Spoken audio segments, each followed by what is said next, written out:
천성 이룰 때까지 우리 주님께서 인도해 주시기를 여러분 원하십니까? 어떻게 인도해 주시길 원하십니까?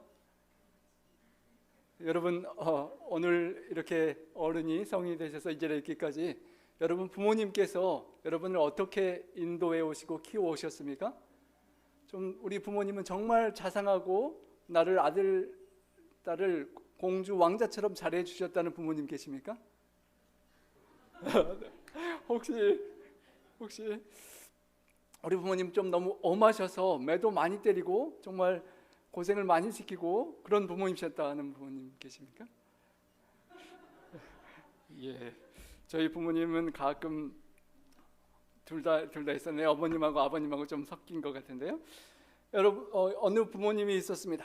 어느 바닷가 조그만 마을에 한 소년이 있었는데요. 날마다 바닷가에서 놀고 돌아오는 게 재미인데 어느 날 물새알을 발견했습니다. 너무나 기뻐서 엄마 새는 아량곳 없이 양쪽 호주머니에 새알을 넣고 집에 돌아왔더니 어머니가 어떻게 했을까요? 아무 말 없이 잘했다고 물새알을 맛있게 요리해 주었습니다. 다음 날부터는 물놀이보다도 새알 찾는 것이 더 재밌었습니다.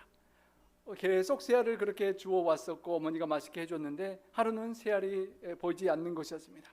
그날은 힘없이 집으로 돌아오는데 동네에서 꼬꼬댁하는 닭소리가 암탉소리가 나는 것입니다. 소리 나는 것을 보았더니 자기가 주었던 새알보다 더 큰 달걀이 있는 것입니다.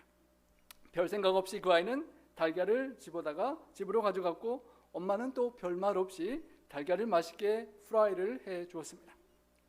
그렇게 반복된 그 아이의 습관은 달걀을 훔치고 더 많은 것들을 쉽게 가져오다가 나중에 더 담대한 도둑이 되어서 큰 강도짓을 하다가 살인범이 되고 결국 교수대에 매달리게 되었다고 합니다.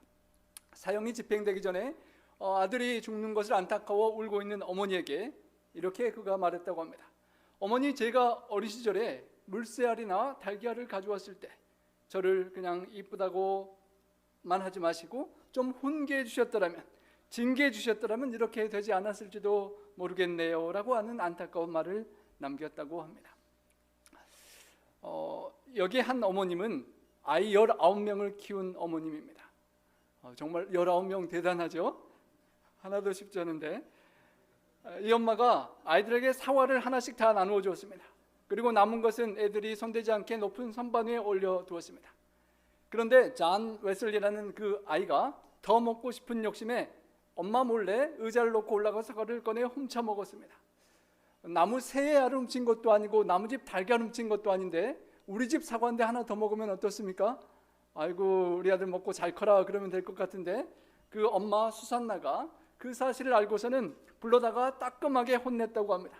얼마나 매질을 많이 했든지 엄마를 속이고 거짓말했다고 그 맞은 자리에서 피가 흐를 정도였다고 합니다. 나중에 시간이 오래 흐르고 그가 어린이 되어서 그 엄마에게 매맞은 것을 회상하며 그가 이렇게 말했다고 합니다. 만일 그때 어머님께로부터 실컷 매를 맞고 혼나서 정신 차리지 않았더라면 지금 아마도 나는 지금의 내가 될 수 없었을 것이다 라고 고백한 그가 제가 저번에 한번 말씀드렸던 그 경제 신앙 성경적 원리를 가르치고 실천했던 요한 웨슬레 목사님의 이야기입니다.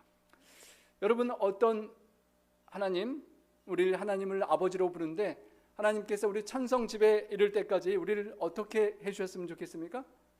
오냐 오냐 하고 잘 먹고 잘 살고 행복하게만 해주면 좋겠습니까? 아니면 때로는 좀 피눈물 나게 매도 맞고 정신 차리고 좀 힘들더라도 그렇게 살다가 나중에 하나님께 영광 돌리는 삶을 살고 싶으십니까? 천성 이를 때까지 우리가 아름다운 찬양에 함께 젖어 들었는데요. 우리의 인생살이는 히브리서에 천국까지 달려가는 마라톤과 유사하다고 비유합니다. 히브리서 11장의 믿음의 노독들의 생애를 다 실례로 들고 저희가 자세히 살펴보았던 1절부터 3절을 잠깐 검토하고 그 이후에 말씀을 함께 묵상하기를 원합니다. 히브리서 12장에서는 우리의 믿음을 경주에 비유하고 큰 운동장에 관중이 가득 차서 여러분의 믿음의 달리기를 응원하는 것처럼 히브리서 11장의 믿음의 노독들의 모본을 보여줍니다.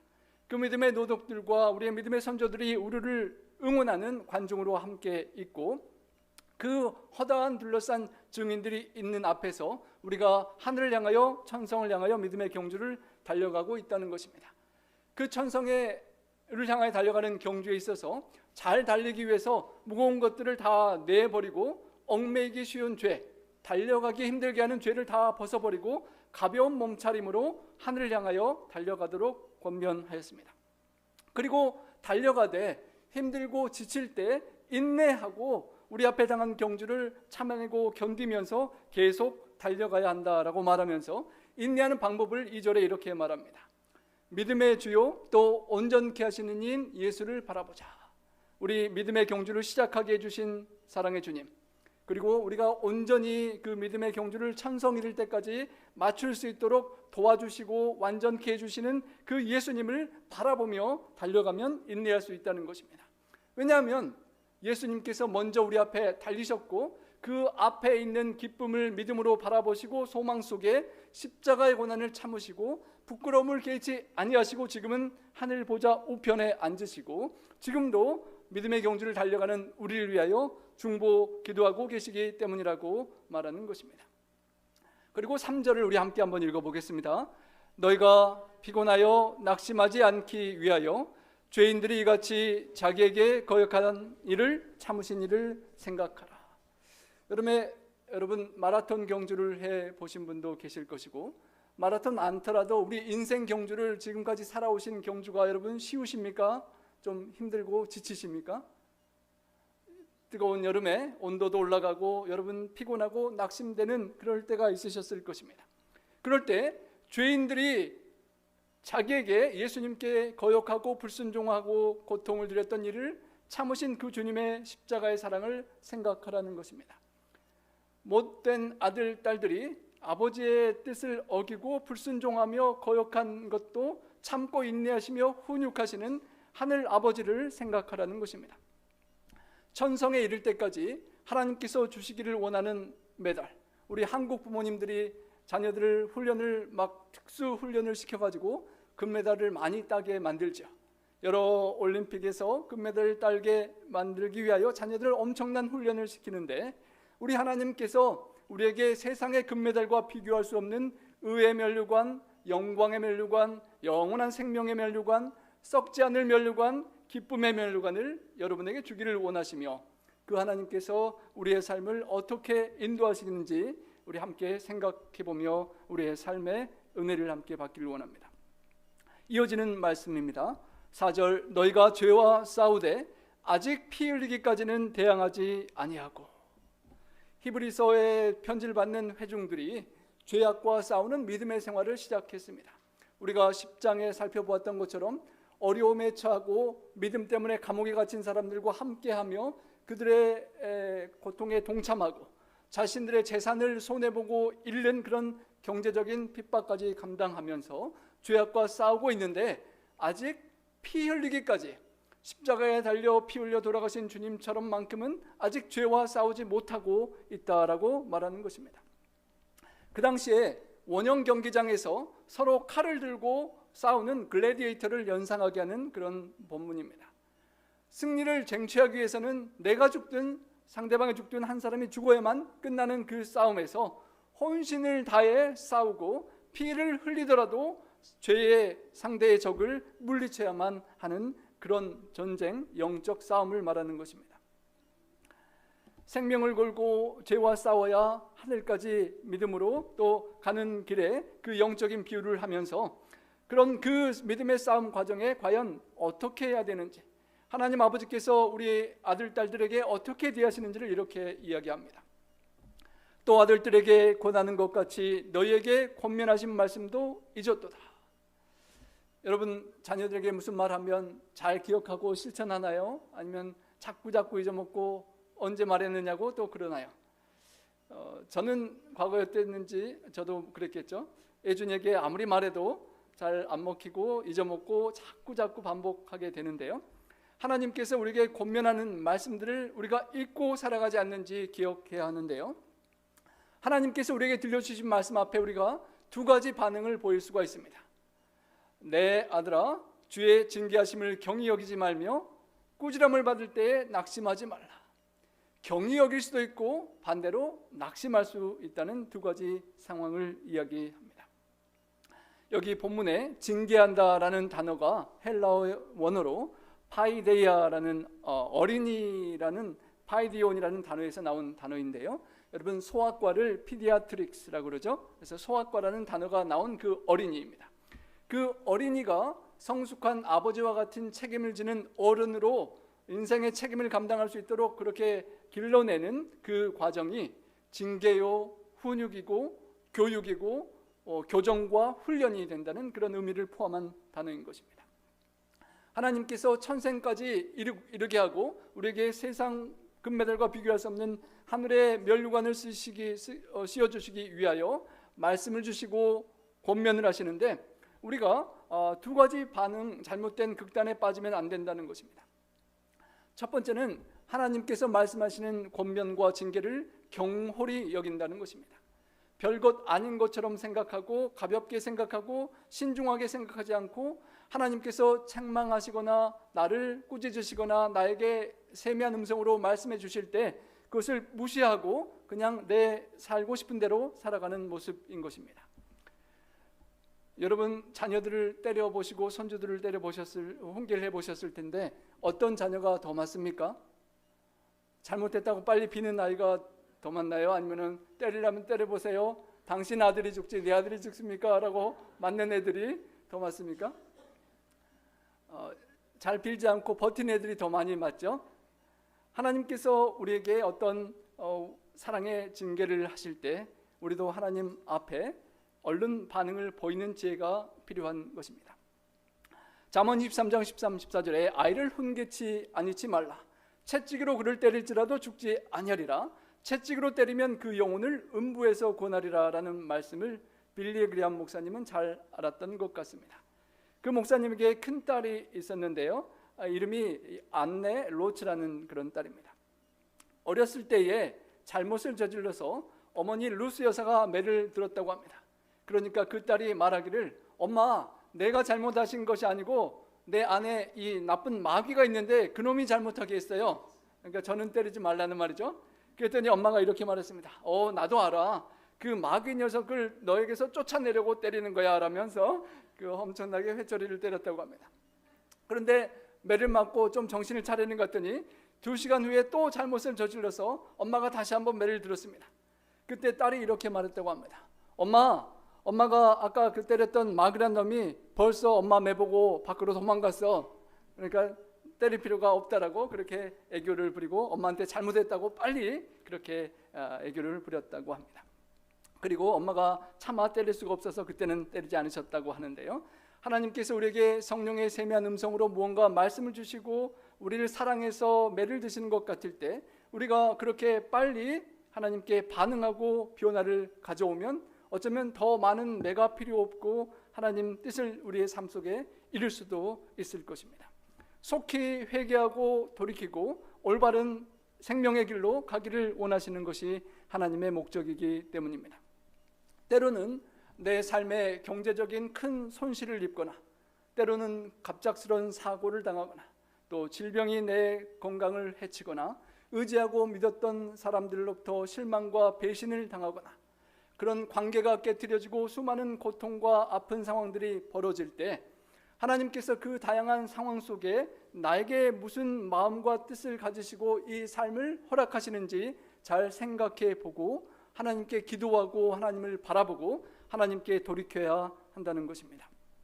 혹시 내가 회개해야 될 죄가 없는지 내게서 변화되고 고쳐져야 될 모습이 없는지 돌아보고 하나님께 나아가야 한다는 것입니다.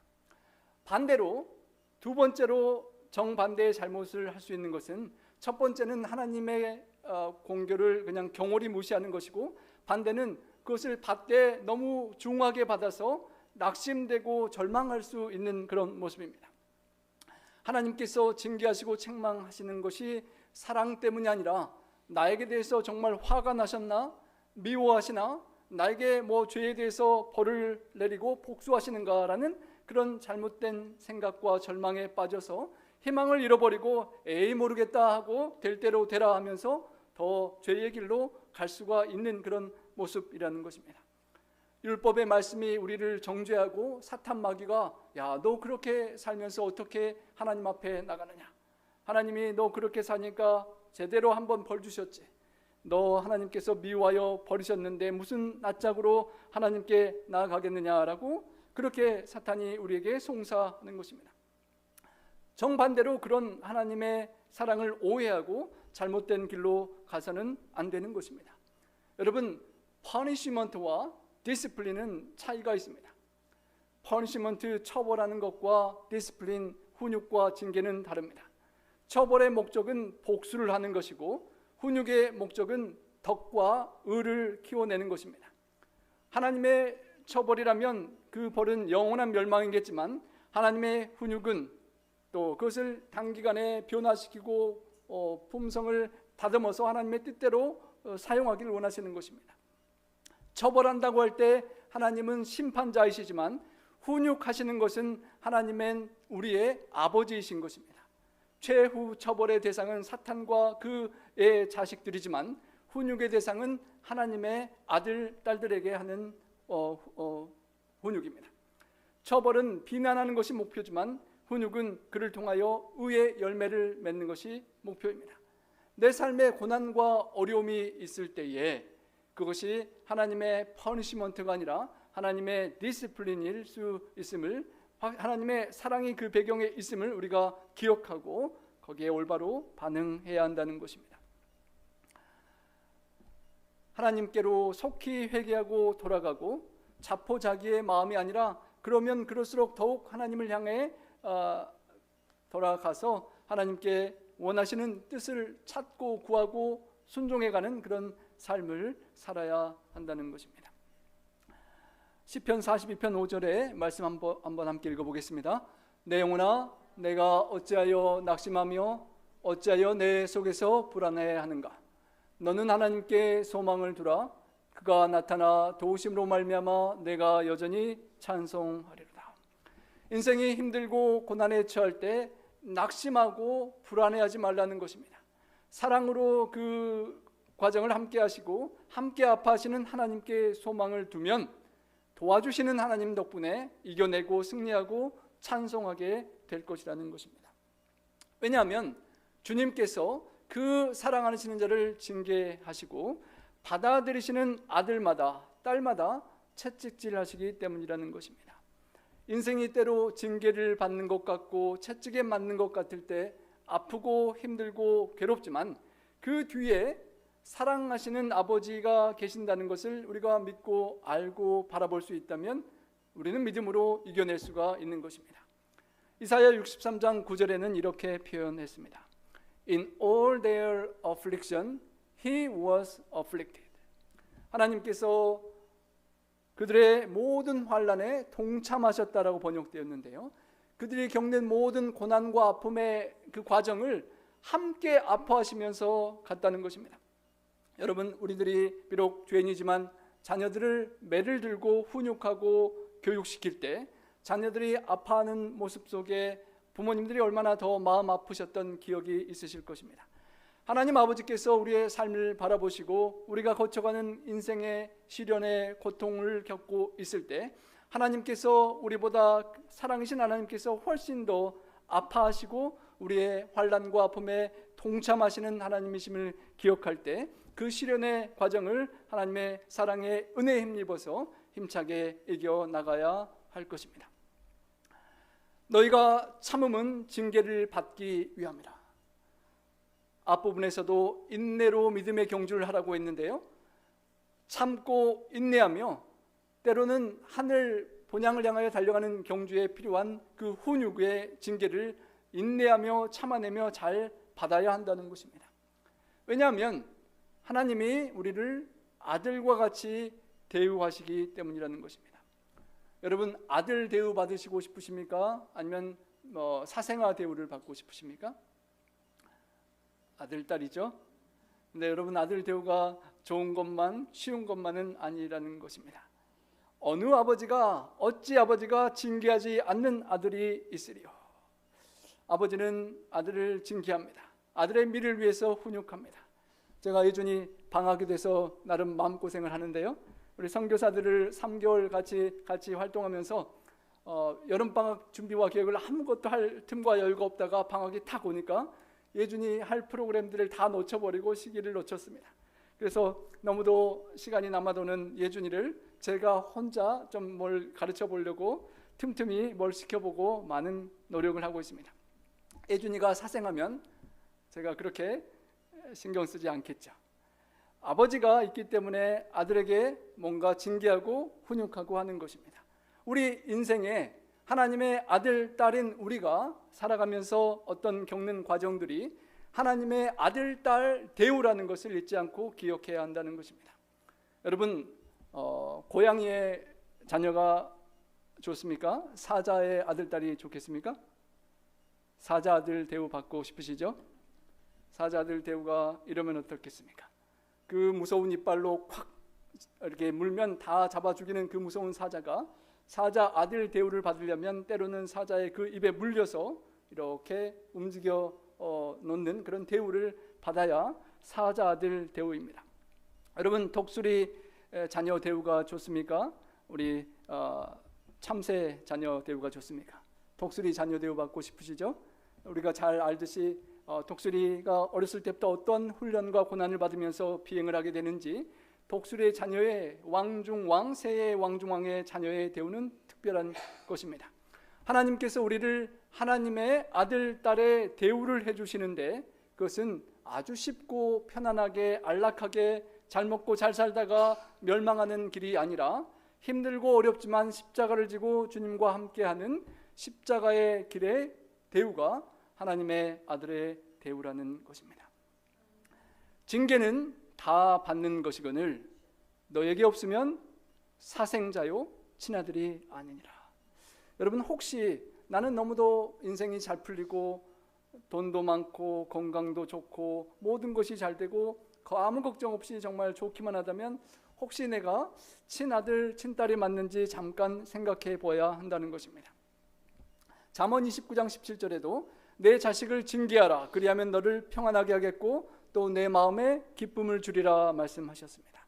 하나님께서 자녀를 징계해야만 훈육해야만 부모에게 평안과 기쁨을 주는 것임을 알고 계셨고 그 모든 잠언을 주신 하나님께서 우리를 훈육하시고 때로는 징계하시고 우리를 친아들, 딸을 예수님을 통하여 삼으셨기 때문에 사생자와는 달리 어려운 과정을 겪게 한다는 것입니다.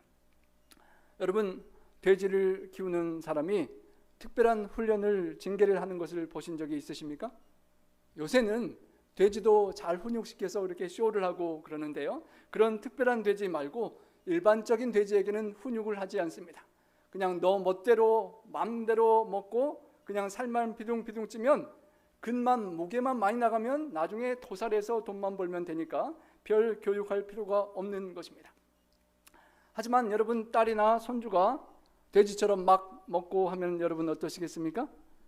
그냥 잘 먹고 잘 커서 시집이나 잘 가서 잘 살아라라고 놔두시지 않으시겠죠. 부모님의 기대는 딸이 믿음 안에서 훌륭하게 의롭게 잘 자라나서 부모님께 효도하고 하나님께 영광 돌리는 사회에 꼭 필요한 사람이 되게 하기 위하여 교육하고 훈육한다는 것입니다. 그러기 위해서 잠언 13장 14절 말씀처럼 초달을 하고 매를 때리는 것입니다. 초달을 참아하지 못하고 매를 아끼는 사람은 자식을 미워하는 것이라고 하고 자식을 사랑하는 자는 근실히 징계한다라고 잠언 13장은 말하는 것입니다. 자식을 징계할 때 부모에게 평안이고 부모님께 기쁨을 주기 때문에 그렇게 하는 것입니다. 여러분, 나무를 키울 때도 잘못 나가는 가지를 아프지만 잘라주고 나무를 이렇게 다듬고 다듬으면 아름다운 분재에 가치 있는 나무가 되듯이 하나님께서 여러분을 아름다운 의의 분재로 만드시기 위하여 때로는 전정하고 잘라내시고 훈육하고 징계하실 때 하나님의 그 사랑을 잊지 않고 기억해야 할 것입니다. 나는 그에게 아버지가 되고 그는 내게 아들이 되리니 그가 만일 죄를 범하면 내가 사람의 매와 인생의 채찍으로 징계하려니와. 내 사랑하는 아들, 딸이 혹 잘못된 죄의 길을 가고 죄를 범하면 사람의 매와 인생의 아픈 채찍으로라도 징계해서 그 죄에서 살려내야만 하는 것입니다. 왜냐하면 그 죄의 싹은 사망이고 영원한 멸망이고 하나님 아버지와 영원한 분리이기 때문에 하나님께서는 인생의 매와 채찍으로 아들이 딸이 돌아오기를 원하시는 것입니다. 제사장 엘리의 아들들이 방자하는 것을 그냥 내두었을 때 제사장 가문을 망하게 했던 것을 잘 기억합니다. 하나님께서는 우리가 그렇게 망하는 영적 제사장들이 되기를 원치 않으시는 것입니다.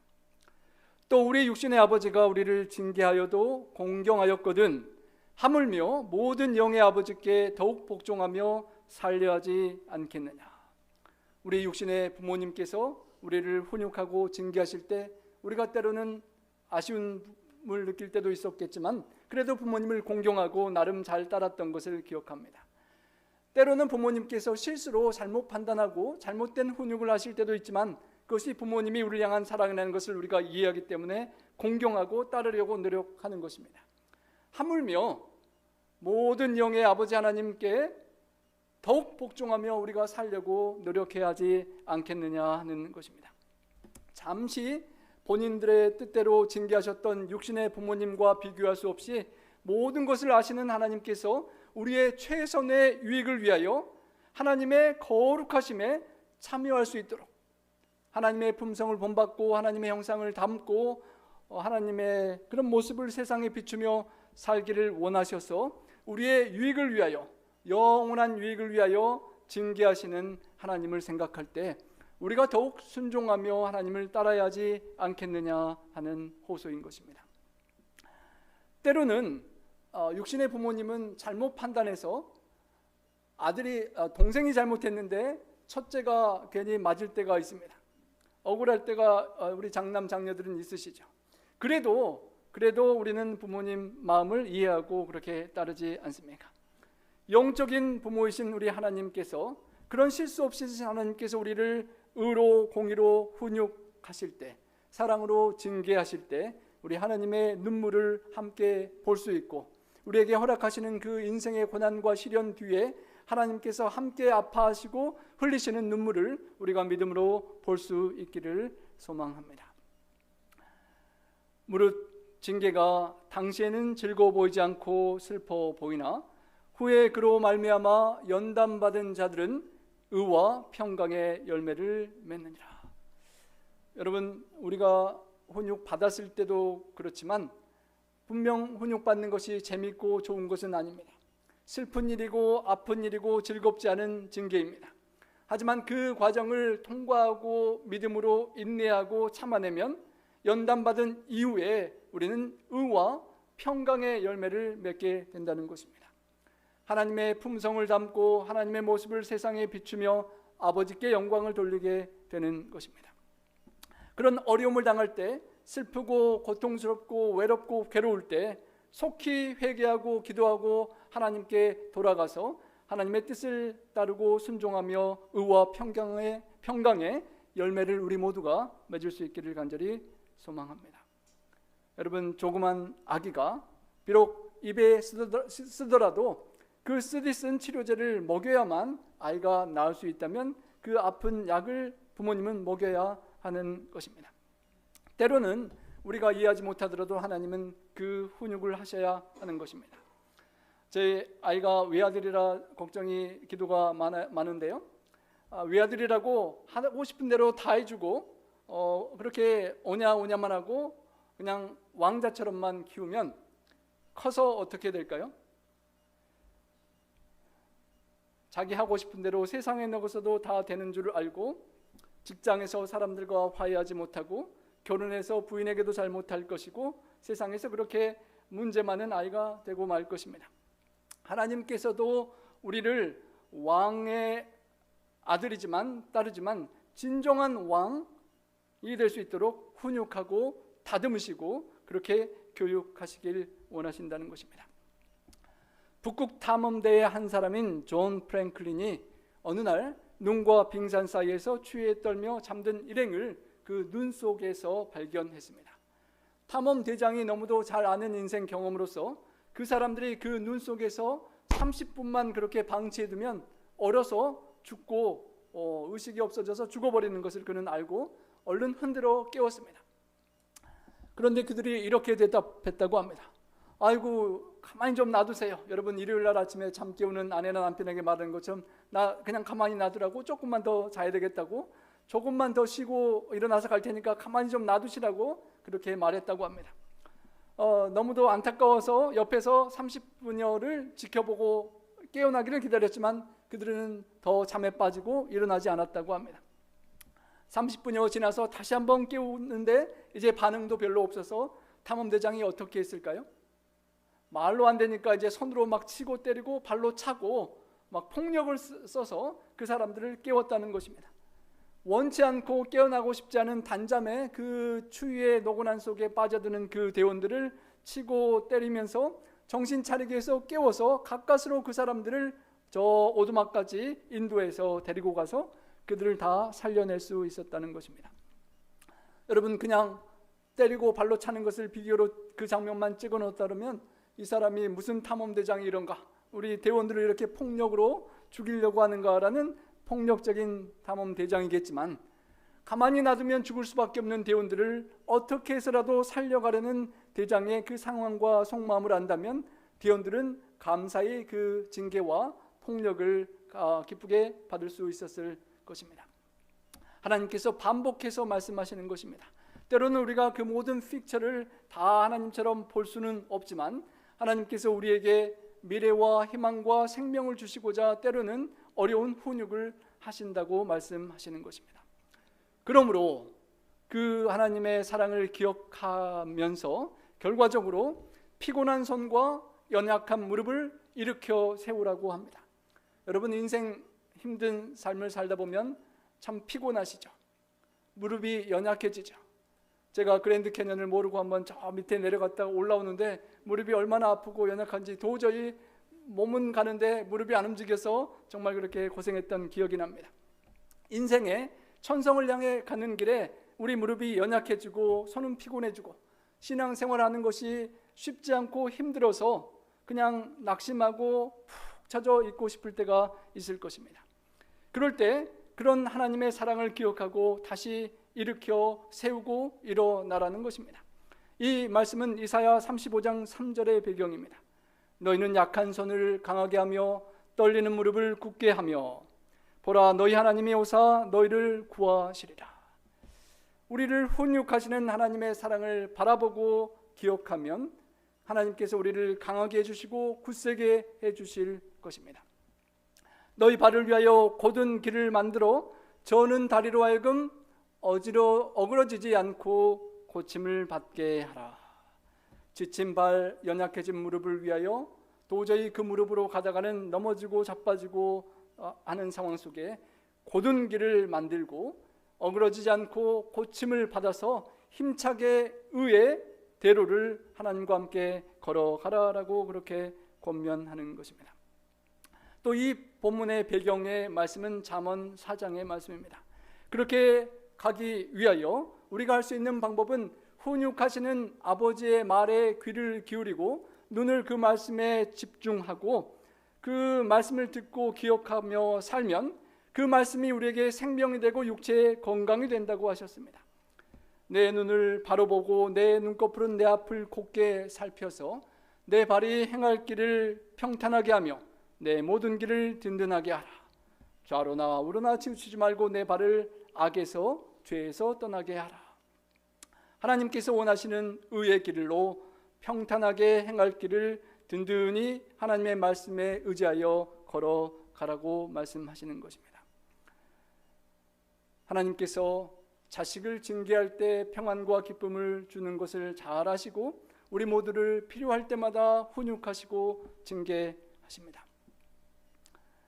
5살 때 아버지로부터 호되게 매를 맞았던 소년의 모습입니다.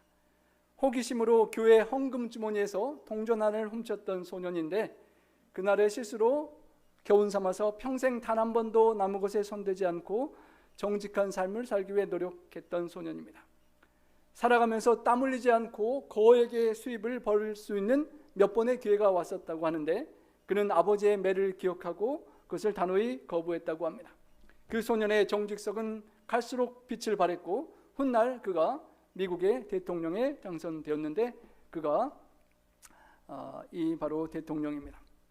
이 대통령은 지미 카터 대통령인데 연세가 90이 넘으셔서도 이렇게 넘어져서 다치는 일이 있어도 그 어려운 사람들에게 건축을 해서 집을 짓고 도와주는 일을 30-40년을 계속 해오는 그런 훌륭한 그렇게 봉사하고 섬기는 그런 아름다운 삶을 지금도 살아가고 있는 것입니다.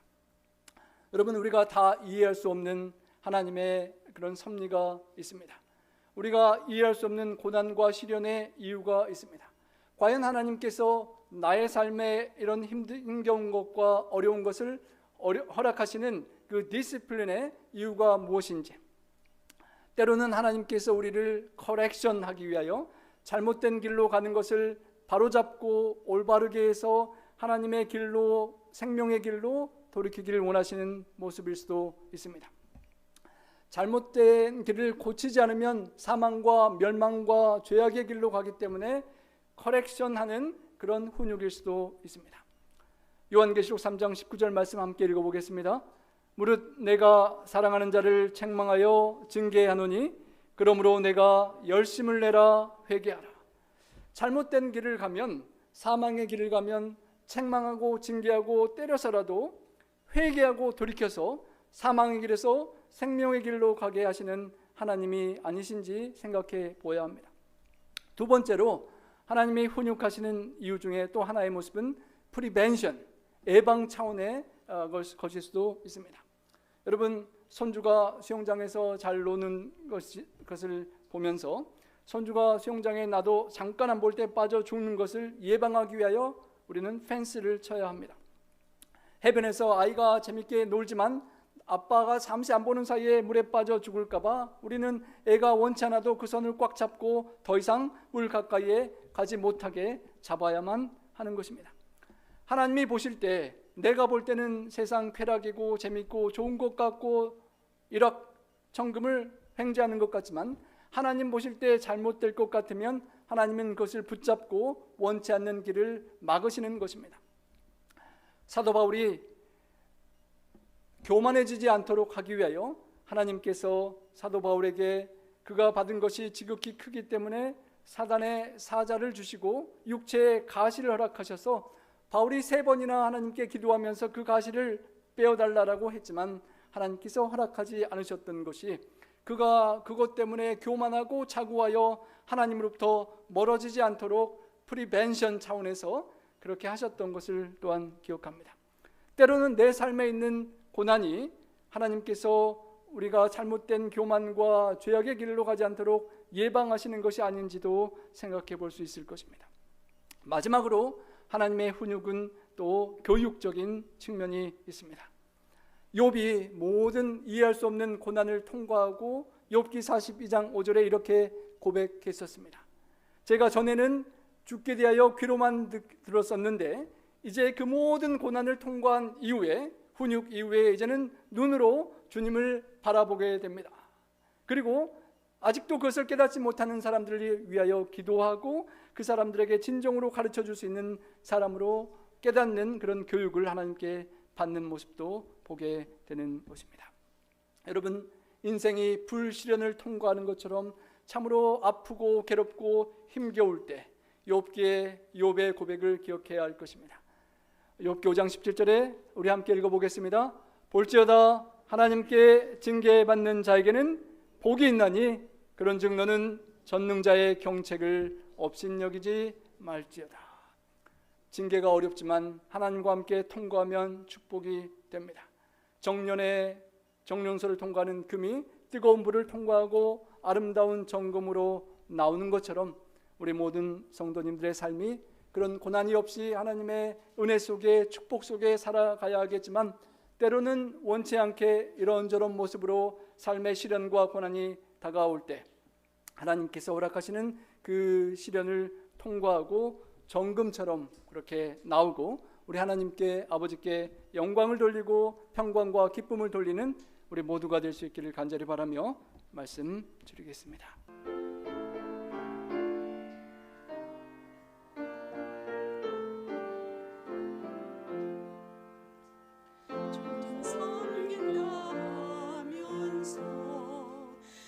세상 쾌락을 즐겼네.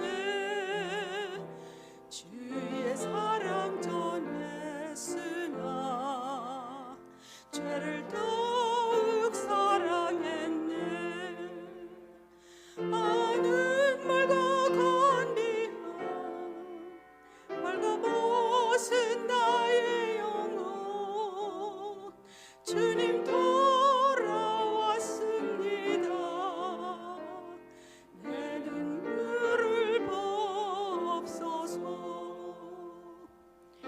그대는 사랑을 어느 누구가 알리요. 병든 짓을 고치고자 징계하라 가시었네. 종일 죄짐에 눌리니 나의 뼈가 쇠하도다. 주님 돌아왔습니다. 내 눈물을 보옵소서. 주님 은혜가 아니면 나의 모습 어찌 알리.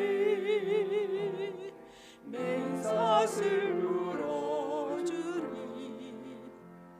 오직 예수 그리스도 나의 모든 죄고 하루 뜻을 굳게 정하리라. 주님 돌아왔습니다. 내 눈물을 보옵소서. 주는 거룩한 하나님, 나의 임금 되시도다. 나의 입을 열으소서. 힘을 다해 찬송하리. 주께 죄상 받은 자 성령 충만 주시도다.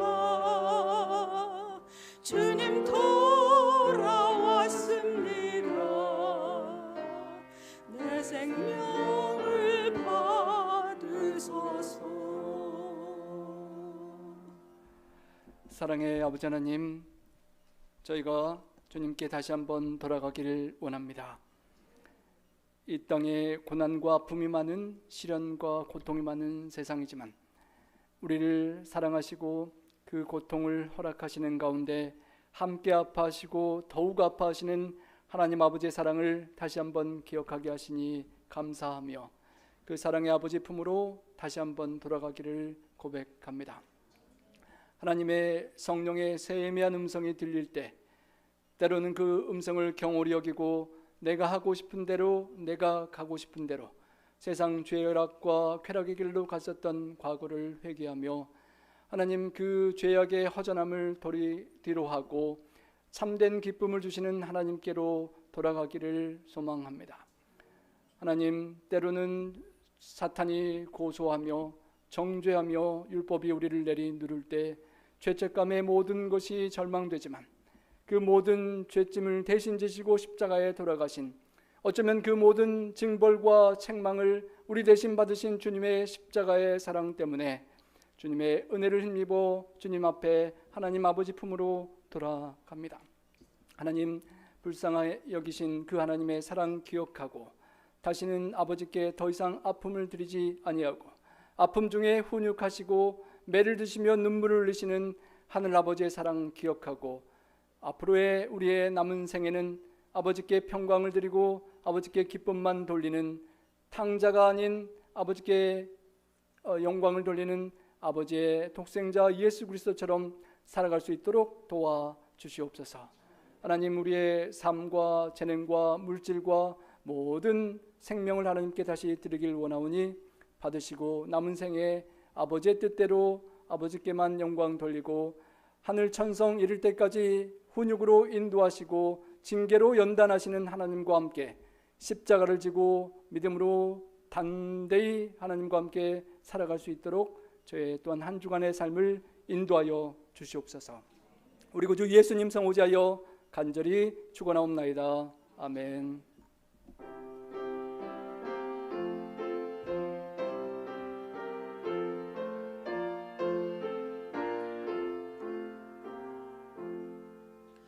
주 믿는 형제들 나누는 사랑이 저하늘 교제 같아서 내게 속하도다.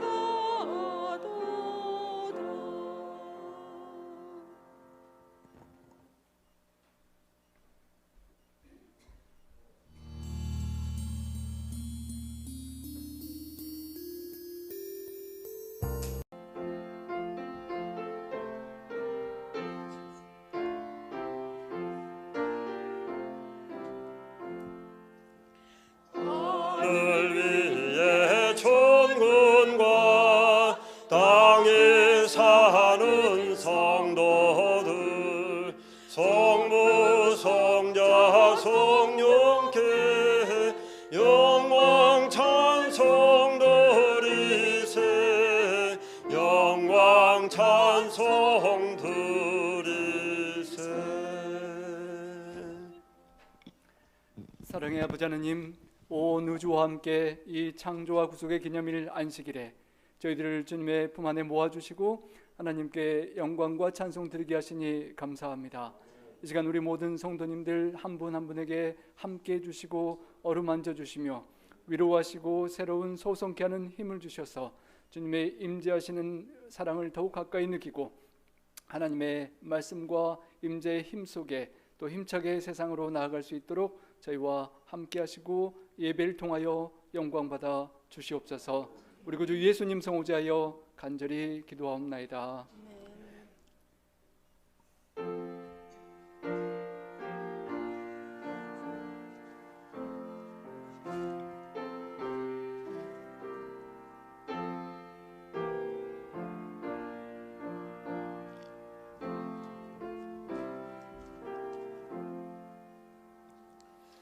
내 주께 가까이 나가는 일 십자가 짐처럼 고생되나 내 일생 소원은 널 찬송하면서 주께로 나가기 원합니다. 내 고생하는 것 옛 야곱이 돌베개 베고자 갔습니다. 꿈에도 소원은 널 찬송하면서 주께로 나가기 원합니다. 전국에 가는 길 엄하여도 생명길 되라니 은혜로다.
하늘에 계신 감사하신 우리 아버지, 우리 하나님의 돌보심이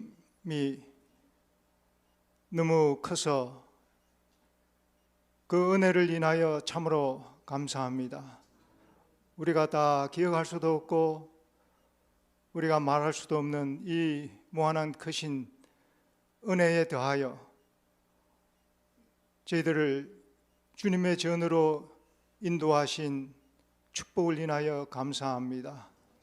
비록 우리 눈에 보이지 못하고 또 우리의 몸으로 느끼지 못할지라도 여호와는 우리를 만드시고 우리를 기르시고 돌보시는 영원하신 선한 목자가 되심을 인하여 감사합니다. 속절없는 양과 같은 저희들을 이 땅에 버려두지 아니하시고 오늘 이 안식일에 찾아오신 하나님, 우리의 일주일의 삶 속에 우리와 함께 하신 하나님, 이런 하나님의 은혜가 없었다면 우리가 이전에 나오지도 못하고 주님 앞에 있지도 못하오니 오 아버지시여, 우리가 이전에 있음으로 말미암아 하나님께 감사하고 또 우리를 위하여 예비하신 하늘의 음성을 듣는 양이 되기를 원합니다. 아버지여, 성령의 듣는 귀를 갖게 하여 주시옵소서. 아버지여, 우리는 무지하고 연약하오나 우리를 버려두지 아니하시고 저희들을 위해서 이 땅에 오시고 당신 자신을 속량제물로 드리신 이 예수님을 기억하고 주님의 이름을 부르는 아버지여, 진정 하나님의 양이 되기를 원합니다. 아버지여, 오늘 주님께서 예비하신 그 복을 우리가 넉넉히 누리고 우리를 거룩하게 하시는 하나님의 은혜에 듬뿍 젖는 안식일이 되기를 원합니다. 주님, 주께서 세우신 종에게 성령으로 옷 입혀 주시고 능력 있게 주의 말씀을 대응케 하여 주시옵소서. 우리 하나님께서 영광을 받으시오며 아버지여, 특별히 우리의 삶을 통해서 그렇게 되기를 원합니다. 우리를 변화시켜 주시옵시고 또 우리가 어디에 가든지 그리스도의 은혜와 축복을 나타내는 귀한 아브라함의 자손이요 또 믿음으로 된 하나님의 남은 자손답게 담대히 살아갈 수 있도록 도와주시옵소서. 오늘 시종을 주님께서 함께하여 주시옵시고 오늘 이 현장에서 참여하지 못한 우리 사랑하는 교우님들, 주님께서 그 형편대로 복을 주시옵시고 어디에 있든지 우리의 마음을 하늘로 향하는 그 모든 영혼마다 하나님께서 넉넉히 축복해 주시옵기를 우리 구주 예수님 이름으로 간절히 기도드립니다. 아멘.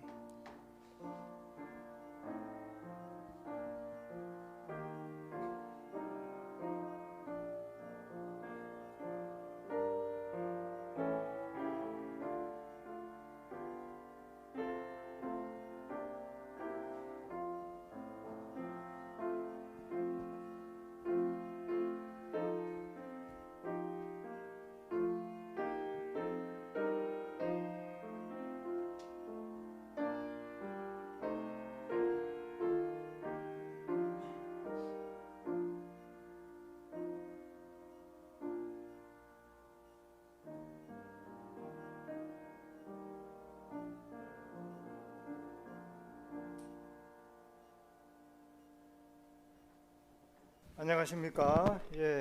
복된 안식일에 주의 전에 오신 모든 분들을 환영합니다.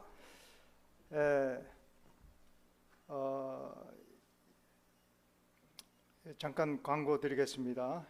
오늘 한 달 동안 자리를 비웠던 서경민 장로님, 김효성 지사님께서 코비에 걸려셔가지고 오늘 참여를 못했습니다. 좀 준비 기간이 좀 필요합니다. 기도해 주시기 바랍니다.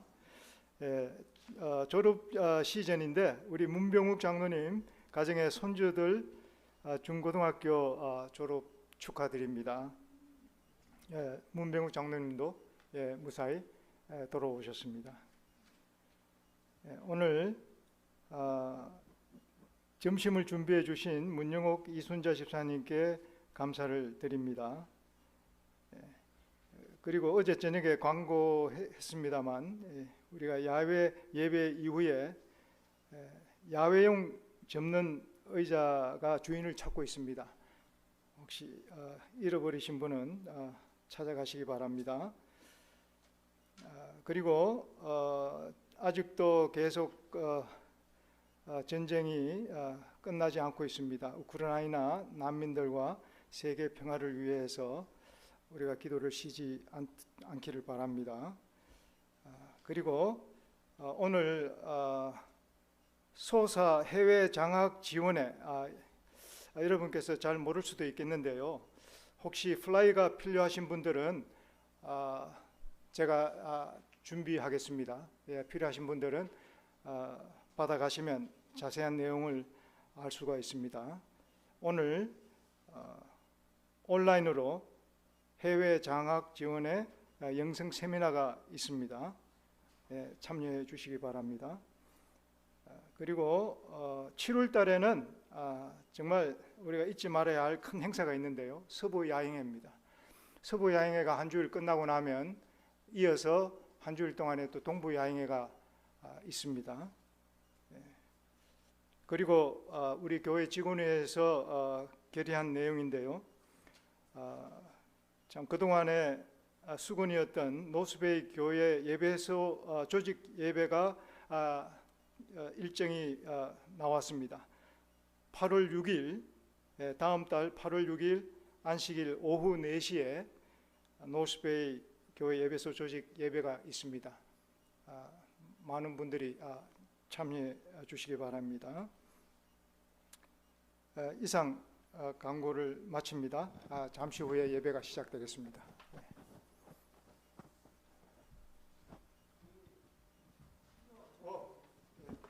한 가지 제가 빠졌네요. 광고가 성교부에서 부탁을 하셨는데요. 시조와 가정과 건강 헌납의 달입니다.